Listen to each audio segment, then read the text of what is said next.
Everybody, and welcome to tonight's episode of Single in the City.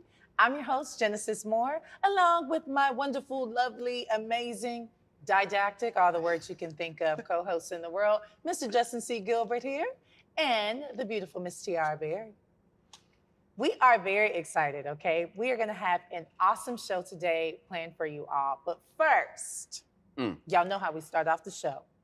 All right. The girls have been asking, they've been in the DMs, they've been writing us letters, they've been doing all these different things, and it's time for us to get to it. Phone a friend. So, our asking for a friend today comes from St. Louis.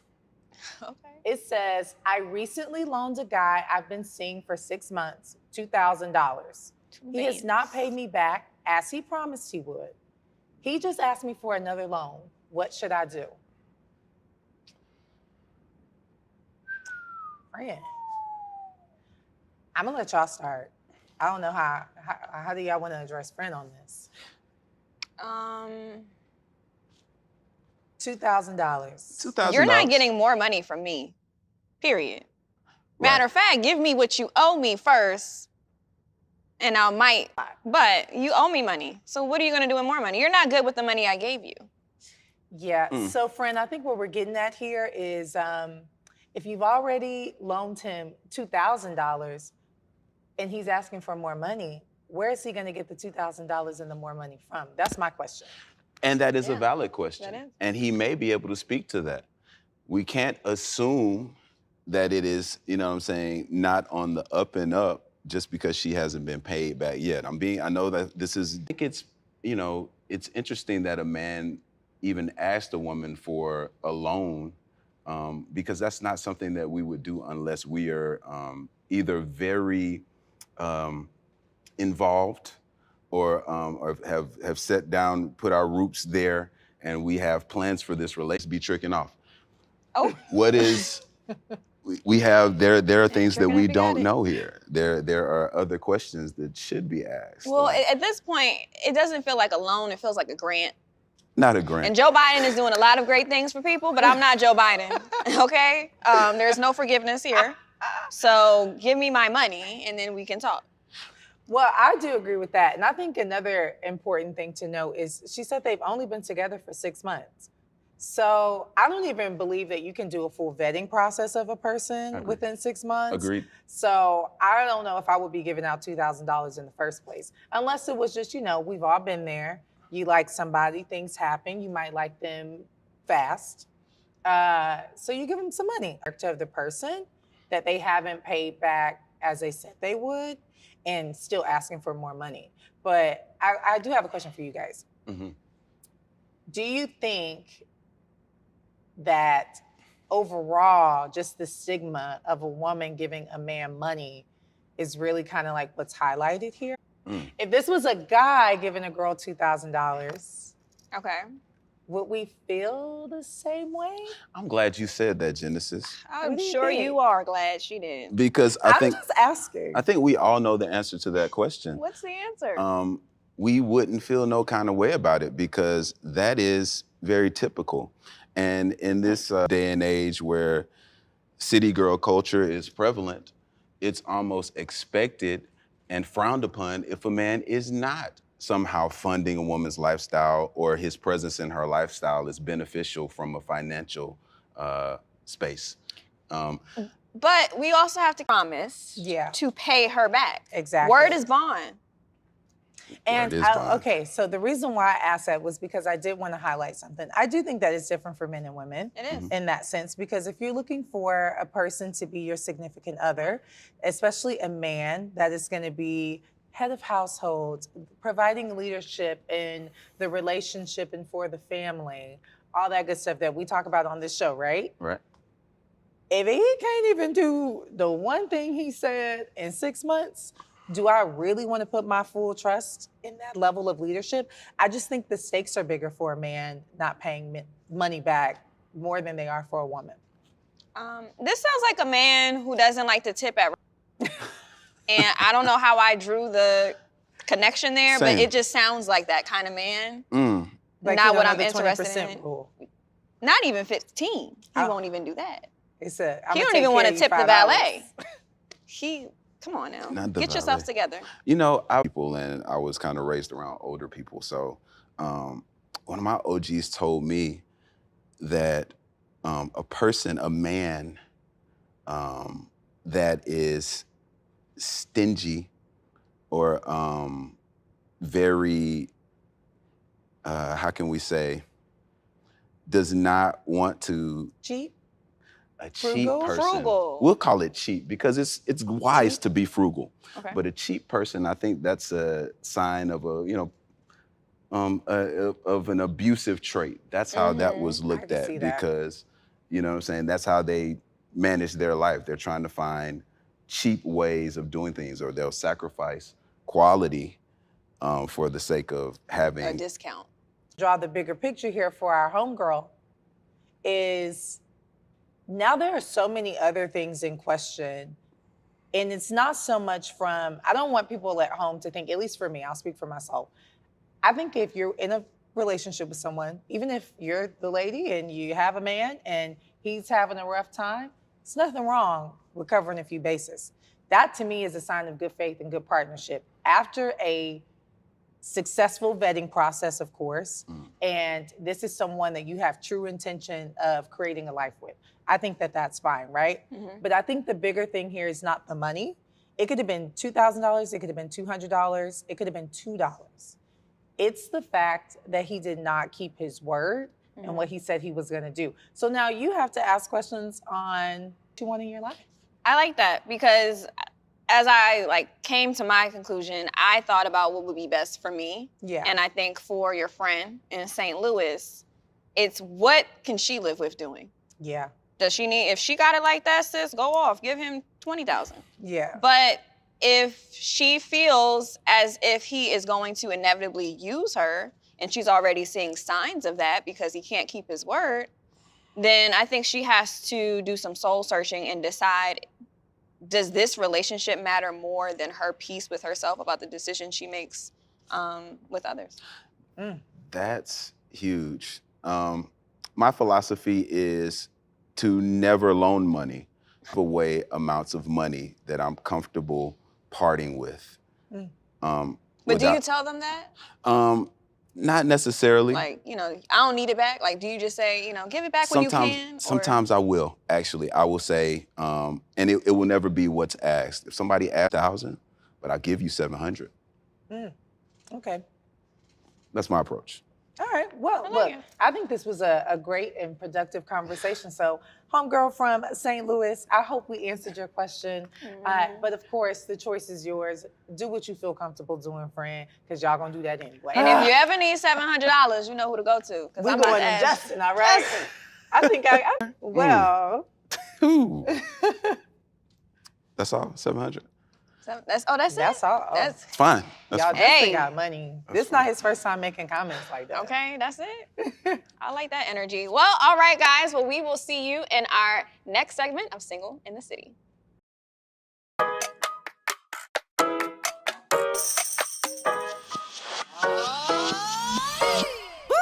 you finding that people are truthful online more, or maybe not so much? There's a lot of filters that women have. There's a lot of things that you really don't know that person until you actually meet them in person. So, in other words, you guys are being catfish. Definitely.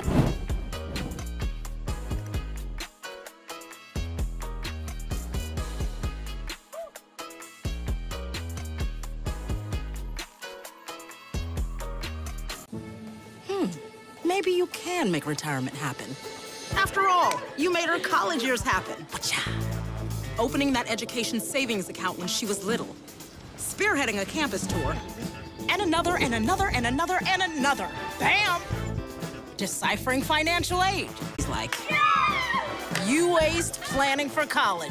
Now get the tips you need to get on track at aceyourretirement.org.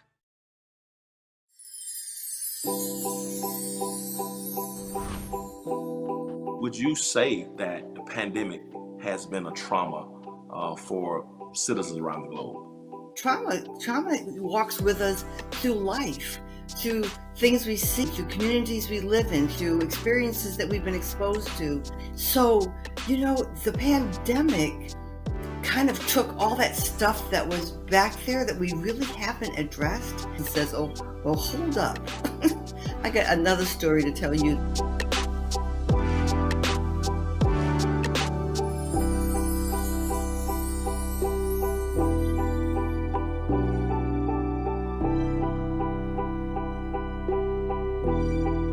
Thank you so much for being with us today. We are humbled and honored to have you join us, and we're excited to have a conversation about being newly single in the city. Now what? What has been your experience being newly single in the city? Well, first, thank y'all for having me, man. Absolutely, man. I just, I was telling her earlier, I've been waiting to do this. Yeah. Ever since you first told me about, the show. So I'm excited to be here. Being single newly, man, it's actually been quite pleasant for me. Yeah. Because it's given me an opportunity to just kind of refine myself. Okay. The hardships of my marriage definitely took a toll on me, and I can honestly say that I kind of lost myself,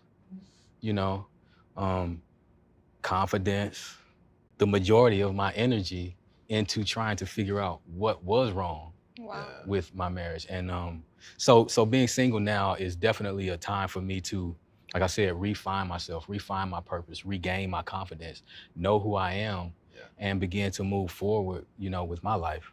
Yeah. Absolutely. First, thanks again so much, Clarence, for being here. Absolutely. I know. Mr. Chill, You're look, welcome. let me tell you guys something. I was watching your podcast. Uh-huh. So entertaining. You like Let me it? start there. Thank you. Okay, before we jump into everything else, but I am a huge fan. I cannot wait to see more Oh, episodes. Yes. It's going to be amazing. It's just Yes. an amazing Yes. thing that you have going on. But I guess one of my questions that I had is, so for you, you were married. How long were you married for? 9 years. 9 years. Okay, wow. And then how long have you been divorced? It's been roughly 2.5 years now. So at the top of 2020 was when we, yes. Yikes. Just before the pandemic. Literally maybe like a month before it hit. So Yeah. what has that been like for you? Like, okay, you got divorced, it's a pandemic. So you're grieving the loss of a relationship, Yep. finding your new found life in the middle of a pandemic, and then Yeah. date you No, I mean, I've interacted with some women and I've kind of hung out. Interacted? Yes. That's a word. Yeah. Interacted. Please explain interacted. I hang out, I go out, Okay. I'm not gonna, Occasional savagery. I don't want to just, but yeah, but the nothing rhythm, we're serious. finding the Inquiring minds wanna know. Nothing serious. Right. Okay. Nothing serious, but knew that it was time for me. I did need to heal. The worst thing I could have done was to try to jump back into Right. a relationship right off of that. I put my heart and soul into a person. When I love hard, I love genuinely, I love unconditionally. So, I needed the time, I needed the space to regain myself, to even just be able to give myself the opportunity to love someone else again. Wow, Yeah. yeah. Because at the first, at the top of everything, my thoughts was, oh yeah, of course, naturally, never again. Right. It wasn't until I understood that I cannot base my decision not to be married again off of something that didn't work with somebody that was not my match. Just we were together. Yes, we did have good times together and all these things, but ultimately, and even on a spiritual level, we were unequally yoked. There were many things that did not line up for us that needed to line up for us to continue to grow together. Thus, one of the reasons that I could feel like and say that we grew apart.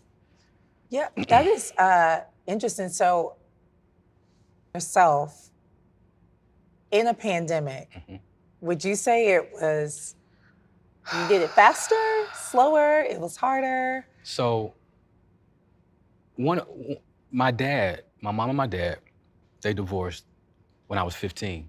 Mhm. It wasn't until years later that I spoke to my dad and I was able to have those honest conversations with him, what happened and how he was doing, his side of the story. And he said that it took him 6 years to do what I did in one. Really? Wow. But my decision was very, very intentional. Mhm. Now I had to go through the emotions of it all. Of course. I naturally had to go through and my situation taught me to understand that emotions are normal, but it's still our responsibility to respond in the best way that we can. Mhm. So, you know, I remember sitting in the bed and asking God to teach me to deal with the situation opposite the way that anyone else or most people would deal with it. So I had already challenged myself to go in the more positive direction. Yeah. The first thing I had to do, I had to forgive her. Yes. And the forgiveness was, I don't forget. And I think it's very important that we don't forget, because we need to remember who people are. Yes. But we don't have to hold it against them what they did to us. Mhm. We just have to know how to deal with them. Yeah. So it was hard. It was a long road, but I was so intentional. And every single day I was waking up with the intention and the mindset to grow, to change. Even now, things that I'm working on that I want to change about myself, I speak it as though it already is to myself until it becomes such a thought that it starts to manifest. Mm. Amen. Even if I don't That is even if I beautiful. don't necessarily believe it at the moment, Mhm.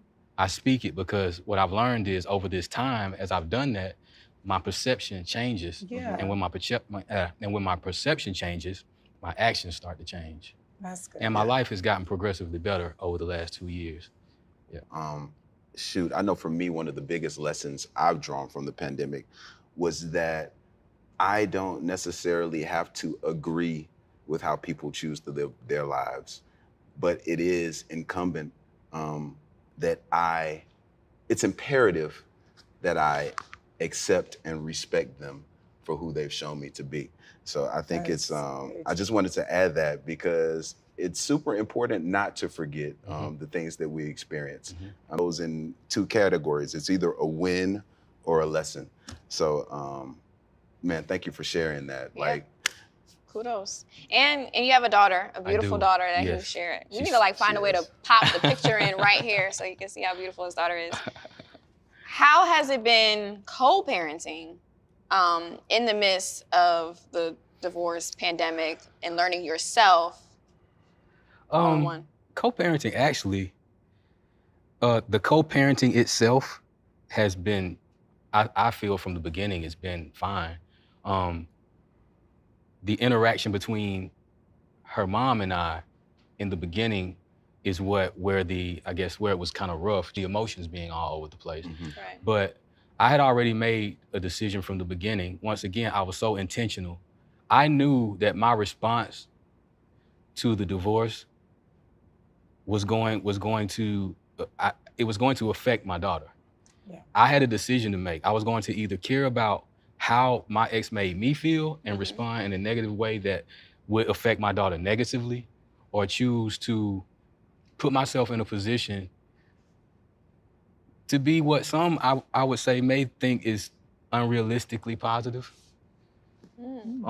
Because most people don't want to see past themselves. They have to invoke some kind of revenge or retaliation.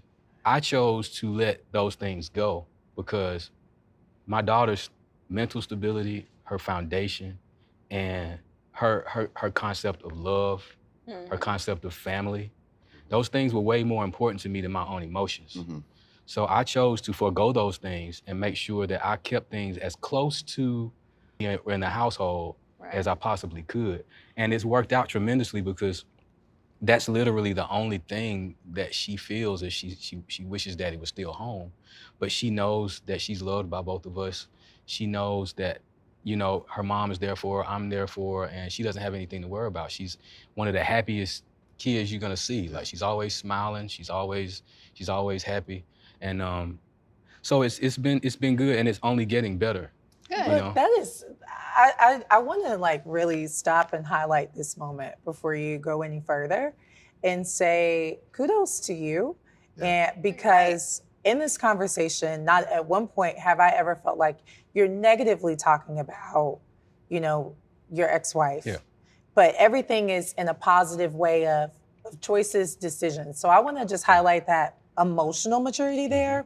And then also ask you, how do you feel like you've taken that emotional maturity in other people that you happen to see? I know you say you're like just, you know, taking it easy in the dating scene, but what does that vetting process look like now after this major life-changing, you know, move that you've had to make? Well, I just know now the things that have to be in place from a mental standpoint, from a spiritual standpoint. First and foremost, what I've learned is because of my foundation and my relationship with God, and I'm not a perfect person, but I do seek him in my life. Yeah. And that was one of the areas that we differed in. I have a more of a religious background, if you would say. I grew up in church and things like that. She didn't get that. She didn't grow up in church. She didn't, you know, her religious background foundation was not really strong. So it was fine when we weren't together. Okay. I mean, when we first got together, I'm sorry. When we first got together, it was fine because I wasn't really seeking God like that. I was just a young guy just living his life. So you were in a different place Then. spirituality-wise when you first got together with. Wow, that's something to like really take notice of. Okay, I'm sorry. Keep going. No, sorry. And so in my mind, I expected us to grow together. Oh. As most people do. As the head of the household, as the person that did have that spiritual foundation, and being that things did progress and she could see the progression, I thought that she would see these things and say, hey, yes, I you know, this is my man, this is my king, I trust him, let me, you know, but it didn't work out like that. So as I continued to grow and get closer, and my mindset and the way I thought and the way that I moved started to change, this was the moment, even in its subtlety, that we started going our separate ways. So let me ask you, in the next person that you're looking for in your life, how important now is spirituality, maybe from a background perspective or where they are now? How has your perception on that changed, if it has at all? It has. I mean, it just has to be. You know, we all have, you know, different levels of growth. Just a sense of common ground and foundation, even if we're not on the exact same page, and a willingness to continuously grow together has to be there.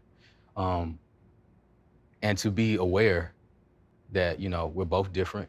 Right. And it's going to take both of us being committed to continuously learning each other, growing with each other, learning each other's love language. You know, one of the things that I learned through this in my research and just, you know, my inner search and then looking at other people is, I know what love is to me.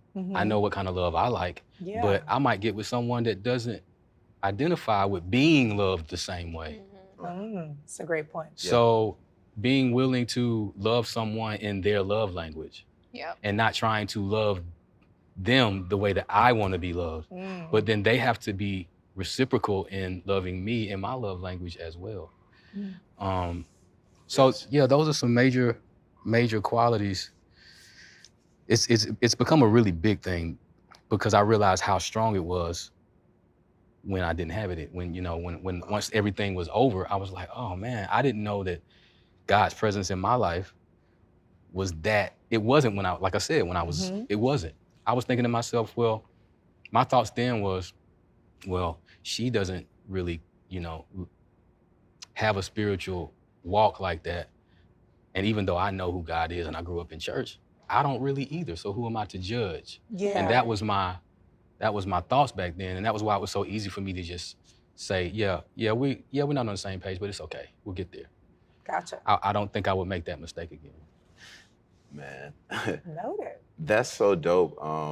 And I can really appreciate the evolution, like, because not only are you my friend and brother, but you my coach, you know what I'm saying, my trainer. So, you know, we spend a lot of time like breaking this thing down. Yeah, yeah. And I love looking at your growth and how you've evolved. Right. But since that time, the dating game has also evolved. Yeah. What's changed when you were previously in the dating pool? You know, That's a good I don't question. want this to be, I don't want it to be super shallow, but No, tell them, listen, tell it. I can't stand all the fake bodies, bro. Wow. Wow. We have never talked about that on We this show. have never talked about the BBL That is culture. a great. Oh, okay. Yeah, listen, I'm all listen, ears. listen. I personally that loves natural women. Yeah. Mhm. You know, enhancement is one thing, but just belligerent overdoing is just, I can't. Well, You heard it here but first. that's not the first time I've heard a man say that. Because I hear that a lot. Like, if that's fake, what else is fake? Like, you have to put on this, always wear makeup, always have extensions down to your butt. Like, I hear that all the time from men. And does that have to do with the way you perceive a woman, like, internally? That's interesting. That is. Very. Just because the outward appearance can't be the, you know, it can't be the total thing, but Right. if I'm honest, yeah, we some of us will tend to and just not even take the chance. And maybe that's because we're attracted to what we see first. Mm-hmm. And if you're not attracted to it, you're not even going to take the time to see anything else. It doesn't really matter. And if it does matter, it's because you did take the time to maybe see who they are. Mm-hmm. It's kind of tough to see who someone is when you can't see them. Okay? So, you know, I think Stevie Wonder. that is, you know, he might actually have a leg up in this one because, I mean, there is enhancement, like my brother said, but then when we are now flipping features, you know, or customizing them, you know, day to day, it's hard to know what you're getting. And in all of my conversations with men, like around the globe, I've never once heard a man say, I need a woman with a BBL. I'm just gonna say that. Yeah. I ain't seen it yet. I almost think that is something that, this might be an unpopular opinion. Say it. So I can't counsel me. Say it. Say it. I feel like I'm in the barbershop now. Right. I know. I said this is getting good. Ooh. I believe that women, I can feel you. Stop looking at me like that, Tiara. Okay, just say it. I can feel that I sense that women have an innate desire to be envied. And I think this BBL craze is stemming from that. It's not about the men anymore. I think it's about women and that competitive element that rises up. But that's just me. That's what I, Look better than other women? absolutely. Huh. It sounds to me like you guys think that the enhancement culture is reflective of a mindset or a mentality. Like that you can, that it's almost kind of like a uniform for like what you think about. So that kind of like some other questions when it comes to dating, not just the BBL culture, which, thank you, Tia, that was a great question. But with that, what are the other things that you guys look for in a uniform of a woman that you would like to date, that you would consider? Oh. Like what are it doesn't have to just be physical. It could be like, you know, an action, something as a passing by. What are those things that you guys think are reflective of what you would like to see that you do or don't see so much in today's dating world? See, how do I say? So I guess, you know, there's a certain responsibility that women expect from a man, to be the provider, to be the head of the household. When a man is that and he shows that he's that, I love a woman that understands how to be that feminine woman that takes care of her man in that positive, submissive way that ultimately makes a man want to be that best man for his spouse that he can.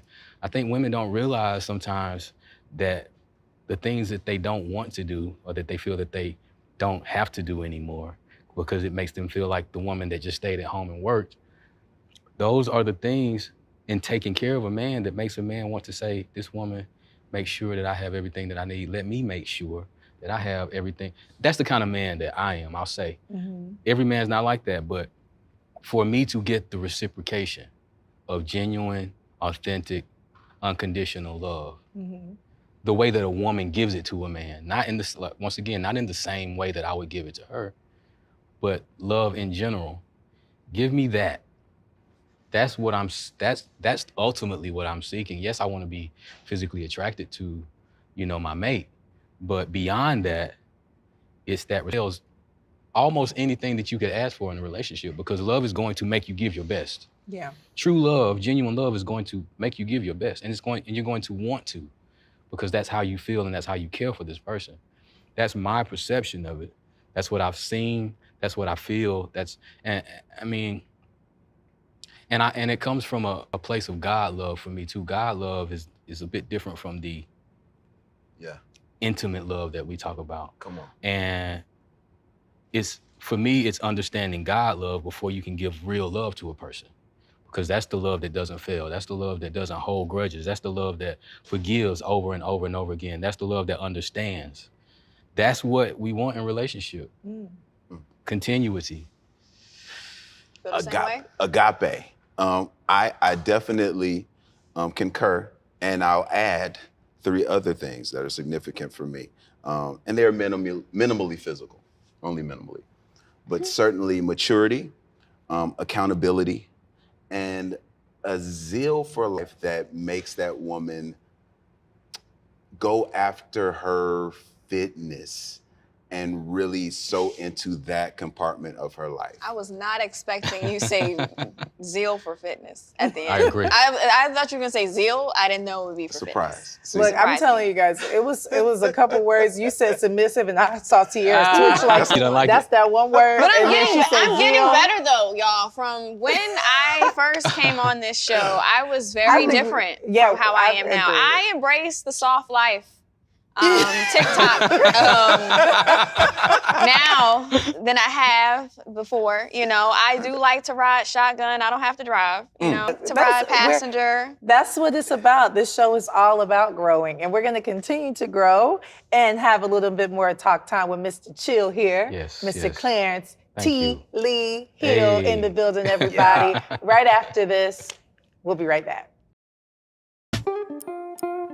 One of Dr. Gino's strengths in his preaching to me is his ability to situate the listener. Transition is hard. In fact, I dare say that it's one of the most difficult things to do. And I mean, in a real sense, it is so hard that in one, it produces fear. You pick an image that we all can relate to. What do you love most about your practice of African American preaching? Go. My practice of African American, Zora Neale Hurston's Negro expression. When we sing a song, it's sung a lot differently. When we do a dance, it's done a lot differently. When we preach a sermon, it's done a lot differently because we take it through our struggle and we adorn it and beautify it. And we've had to dare to find God and mine hope so that we might be able to know that the trouble that we go through.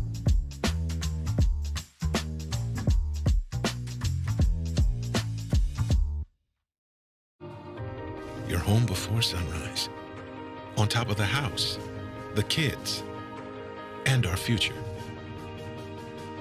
The smell of your cooking is our alarm clock. My Shiro's day is never done. So let's start saving a little more now so we can feel prepared for retirement. A free 3-minute online chat can give us the personalized tips we need so we can live our lives to the fullest. Visit aceyourretirement.org.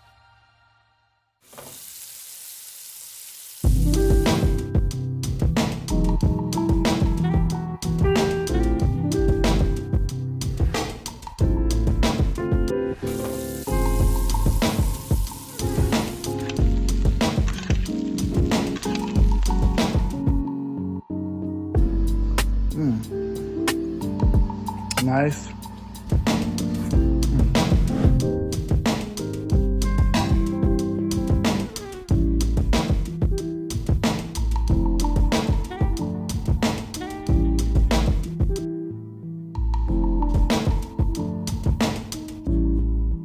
What's up? What's up? Well, in the city, I am your host, Tiara Berry, here with my amazing, lovely co-hosts, Justin Gilbert, Genesis Moore, and our amazing guest for today, Clarence, Chill, T-Lee. Depends on the mood, I guess. So we've been talking about your journey as you've gone through the evolution of self and in relationships. And now we want to gauge your opinion on what the future looks like for you. If you were deciding, what would be the mission of your union now? Most definitely true union, togetherness, being in sync. You know, I know that, you know, whoever I decide to be with they're not going to be exactly like me. You're never going to find someone that has every single quality that you want. Right. But, you know, I think I said this before, it's finding someone that I can connect with and really grow with consistently and know that as we change individually, we can change together and grow together financially, goals, aspirations, supporting one another. I think it's typical things in marriage. I think just the difference is the first time I didn't understand, and I didn't really understand the importance of how, based on who I am and what I need from someone, and being able to reciprocate and be whatever it is that they need and being open to that. You know, relationships are such a compromise. Right. And the moment you decide that you don't want to compromise anymore, it's downhill from there. Facts. There's no ifs, ands, or buts about that. It's downhill. Do you think you're the kind of person who, I don't want to say better, but lack of better words, better in a relationship? Or do you enjoy singleness? I enjoy singleness. You know, I think about this because I am enjoying my singleness. Good. I enjoy being, you know, at first being alone was a problem. And now, you know, I look at it as being alone because those are two different things. And I needed the solitude.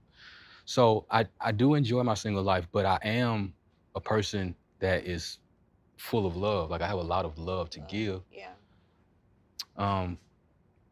And so I feel like I could give that love without marriage. And it's not even about giving it to a woman. It's just about giving it to people in general. But you know, marriage, who knows? I never say never. Okay, I was gonna ask. Never Are say you never. I are you never say looking never. forward to doing it again? I never say never. I think I told you earlier, I'm not looking. Right. But if it comes my way, I don't deny it. Yeah. That's one thing I always tell myself. I don't run from things that create opportunity for me. But am I just out here just searching, feeling the need to be married? No, I don't. We don't always talk about somebody else on this show who was formerly married as well, right? Wrong. Yo, I was like, oh, what? I have I did not know. Never. You just have a child. That's correct. But y'all were together to the point I thought y'all were married, right? Oh. Did you feel like you were married? He's expressed in times before that it's like a marriage. I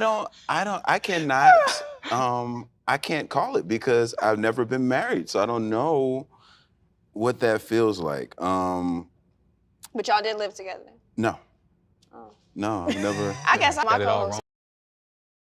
No, I'm accustomed to the toxicity Wow. to my left, so I just. Okay, but y'all do have in common that y'all both have children with Yes. women. Yeah. Yes. So there's a bond that's always going to be there. Yeah. Absolutely. Whether or not y'all really did. I want to know from you and from you too. This is Chill. what happens. What are y'all talking about me?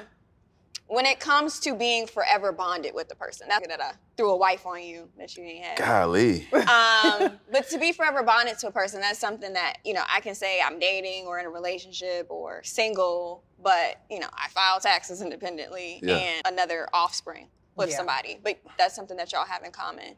Yes. What is it like always bringing into consideration that because you have a child with them, they're always somewhat in your life? Moving forward, you know, like That's a great question. deciding when do you introduce your child to your significant other and how that is going to change the dynamic of co-parenting. You both have children that are minors right now, so, you know, it's a lot. That's a great question. I think, first of all, shout out to all the mature co-parents. I'm blessed that way. I know Clarence is as well. There is a lot to think about, but I can certainly say, in now almost 15 years later, my son will be 15 next month. I am better because I am, I share this child with this woman, and managing our relationship, we are still a family. Right. So we are my son's family. So I cannot separate those two entities.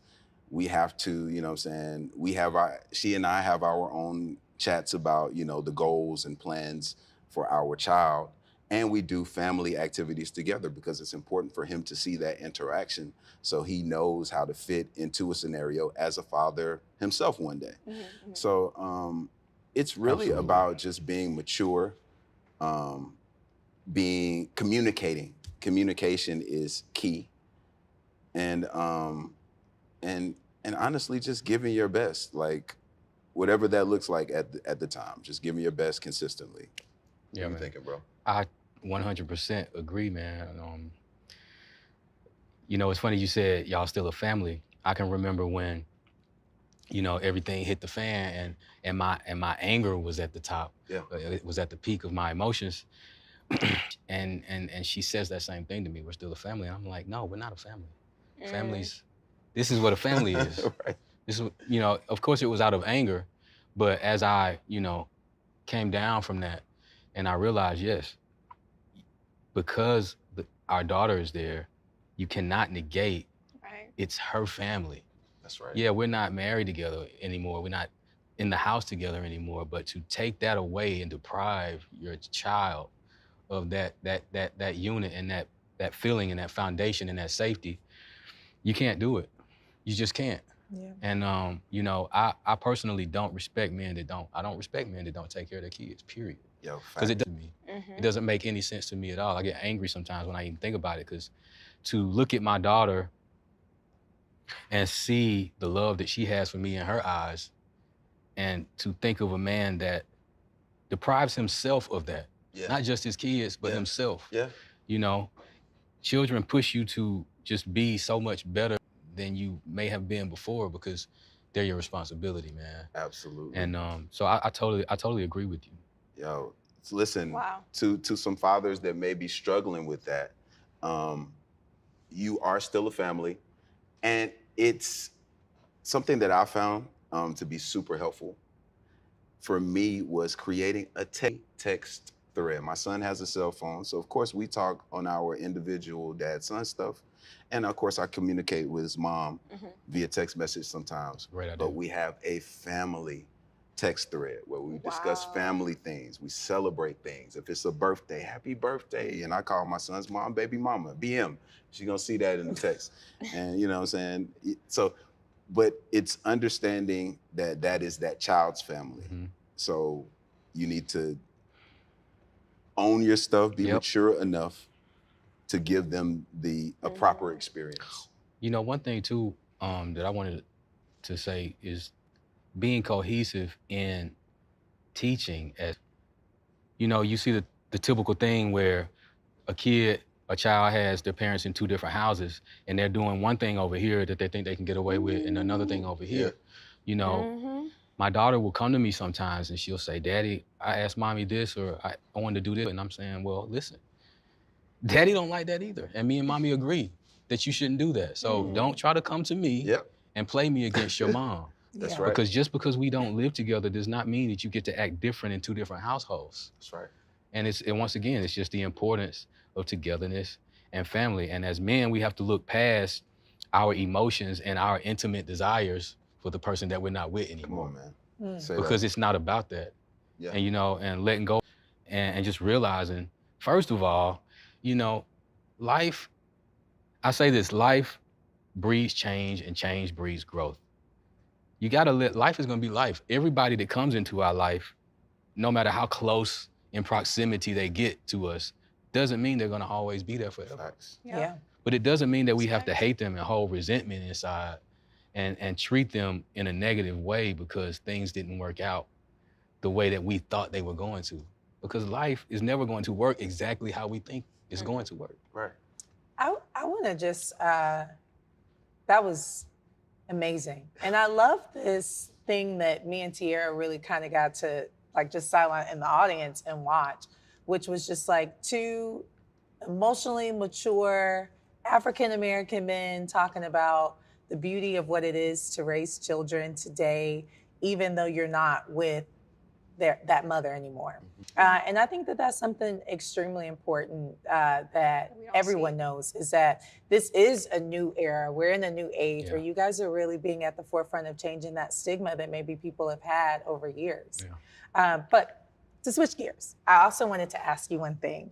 So being that, you know, you are a divorcee and you're making what you wanted, but on what your ex-wife wanted. She's the one that wanted to get the divorce. And we've talked about this, and I know even, you know, when we were in the green room, we did a BBC article, and it said that 70% of divorces within African-American families are initiated by the wife. Do you feel that moving forward in your next relationships that you have even some sort of just push back, a little bit more of a guard up with women that you walk into knowing that that was happened in your previous situation? Or do you feel that you are completely removed from any of that and you can walk in it and be 100%, you know, vulnerable and trusting and all that good stuff with a new person in your life, a new woman? Well, with if when I choose to, you know, be with someone in that way, of course, you know, it takes time, but my desire would be, yes, to be able to be free, because I don't see the point in being any other way. I've learned to understand that, I mean, all you can do is give your best. And it hurts sometimes, it doesn't always work out, but I would rather, if I'm going to go in, I'd rather go all in and let it be what it's going to be and let it flourish into what it's going to flourish into. And now that I've gone through what I've gone through, I believe that I would handle it much better and appreciate what was, if it ends, better than before, because I understand that, you know, as much as I would like for it to be forever, but I'm not going to be committed to someone and give them half because I'm afraid of them leaving. I wasn't like that with my ex. I think maybe she was more like that with me for her own reasons. And I don't, you know, host her because she's an individual. I don't know why she feels that way. That's something that maybe she has to, you know, deal with on her own internally. So that has nothing to do with me. I'm in control of me. Right. I make decisions for me. I live my life for me. And if I choose to give myself to someone, I'm going to give myself wholeheartedly. Yeah. You know, so, and until I feel like I can do that, then I won't. Right. Yeah. That's a great answer. And I think a great answer just because even people in our audience, not just taking it from if you're married or if you're in like a really, you know, deep relationship with someone, or, you know, you have kids with them or anything, but even in like just breakups that we have, just being single in the city, you know, not taking the emotions or the things that we wish were different in our previous relationships and projecting it in our future relationships. And also you acknowledging how that's not going to breed the type of relationship that you would long to have, and you deserve to have the relationship of your dreams, you know? So best of luck to you. Thank you. I'm really happy with It's been great. Yo, this has been an amazing conversation. I know we could go all day. You know what I'm saying? And I just want to echo Genesis. You definitely deserve the relationship of your dreams, as do you, and you. And You too. Thank you. Thank you. I believe that thing. And especially as we better ourselves, this time that we are single should really be used for that, so that we can actually be amazing partners Absolutely. to the right person when that person comes into our lives. So that's gonna be a good place for us to wrap up this week's edition of Single in the City. Thank you to our amazing guest, Clarence T. Lee Hill. Thank you for Listen, having before me. you get out of here, tell us where we can find you on social media. So my social media handle is Chill3, @Chill3, CHILL, the number 3. Also, the Pull Up Podcast, the Pull Up with Chill Will, I believe. Yeah. And my band, the Four Corners, THE, the number 4, Corners with the K. Oh man, Perfect. perfect, man. Yeah, check them out. They have some amazing music. I'm like, he's my friend, but I'm also a fan too. So Appreciate you. So we're gonna wrap up this week with our lovely host, Miss Genesis Moore, the incredibly opinionated. What is he gonna say now? Incredibly opinionated, but very thoughtful Miss Tiara Berry. Thank you. To my left. And I am Justin C. Gilbert. Thank you for being with us. We'll see you next week. Peace. You're my lucky strike. Love the way you look into my eyes. Yeah, you're ready to go. $1 million life. We could roll the dice. I like you surprised, but you already know that you're my lucky strike.